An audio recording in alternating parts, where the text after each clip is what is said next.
और एनर्जी जो है चैनल करना बहुत आसान नहीं होता है, दो तरह से होता है। एक तो जब जैसे फॉर एग्जांपल मैं चैनल करती हूँ तो my soul doesn't leave my body, I am quite aware, I am awake and I am talking and I am saying what I am telepathically I am getting the messages. जैसे कई बार मेरे कानों में मुझे message आता है या मेरे मन में आता है, कई बार लोगों को होता है कि कान बजता रहता है, पी करके आवाज़ आती रहती है, कभी टिंग टिंग टिंग टिंग आवाज़ आती है, कभी लेफ्ट में कभी राइट में होता है। आई डोंट नो तुम्हारे साथ होता है कि नहीं, बहुत सारे लोगों के साथ होता है और आजकल होने लगा है। That is actually right side में है तो your god talking to you, your angels talking to you, they giving you messages, but उनकी फ्रीक्वेंसी इतनी हाई है कि तुम्हें उनकी भाषा समझ में नहीं आ रही।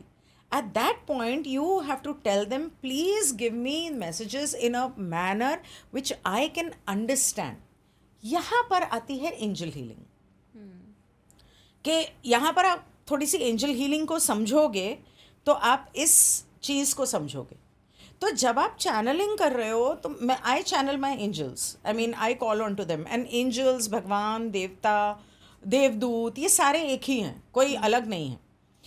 तो जब आप चैनल कर रहे हो कॉन्शियसली, मैं चैनल कर रही हूँ तो मेरी आत्मा को शरीर से निकलना नहीं। कुछ लोग ऐसे होते हैं, जैसे लॉ ऑफ वन जो चैनल की थी तो कार्ला की आत्मा को अपनी शरीर से निकलना पड़ता था और रा उसकी बॉडी में एंटर करते थे, लेकिन वो इतना मेडिटेशन करती थी। और वो लोग जिन्होंने ये किताब चैनल की और पब्लिश की, ये लोग सारे वॉन्डरर्स थे। ये पैदा ज़रूर 30s 40s में हुए थे, लेकिन ये सारे वॉन्डरर्स थे जो यहाँ पे लॉ ऑफ वन स्प्रेड करने आए थे। और कार्ला की आत्मा निकल जाती थी और रा की आत्मा उसके अंदर आती थी और फिर वो बात करते थे। जैसे एक बार बहुत पहले हुआ था कि रेडियो के ऊपर ना एलियन टाइप की आवाज़ आई थी कि we are from, this is a true story, इसके वीडियोस भी हैं यूट्यूब पे, ठीक है।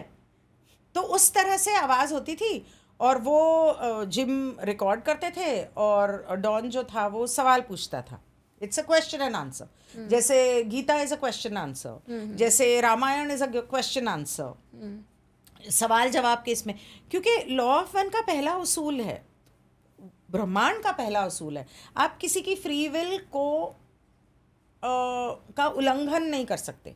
You can not infringe on somebody's free will ना। अब तुमने बाल खुले रखे हैं, मैं ज़बरदस्ती तुम्हारे बाल पकड़ के उसकी चोटी बना दूं, that is infringing free will. उससे बड़ा पाप नहीं है दुनिया में, दैट इज़ द बिगेस्ट सिन।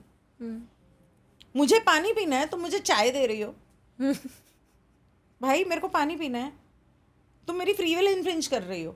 अरे नहीं नहीं तुम्हें भूख लगी होगी, तुम प्यार से कर रही हो, नहीं तुम्हें भूख लगी होगी तुम कोल्ड कॉफ़ी पी लो, पर मुझे पानी पीना है, तो तुम पाप कर रही हो एक्चुअली। ओके, सो इन ऐसी छोटी छोटी बहुत सारी चीज़ें उसमें समझाई हुई हैं which are so important for us to know, कि जब से लॉ ऑफ वन हमने पढ़ी है हमने अपनी फैमिलीज को कुछ बोलना छोड़ दिया है। बहुत कम हो गया, या हमारा तरीका बदल गया है। और मेरे तो कुछ फ्रेंड्स बोलते तेरे को हो क्या गया है, तो कितनी बदल गई है। फैमिली तो मेरे से परेशानी हो गई, क्योंकि मैं उनको बोलती हूँ लॉ ऑफ वन ये कहती है, क्या हर वक्त लॉ ऑफ वन करते रहते हो। बट दैट इज, बच्चे हैं ना, उनकी उम्र नहीं है। स्पिरिचुअलिटी इस थर्ड डेंसिटी में एक उम्र के बाद थोड़ी समझ में आती है लोगों को। आपका हर एक सपोर्ट मुझे ले जाता है हर वीडियो में एक नई ऊंचाई पर। ऐसे ही अपना सपोर्ट बनाए रखें, चैनल को एक्सप्लोर करते रहें और वीडियोस देखते रहें।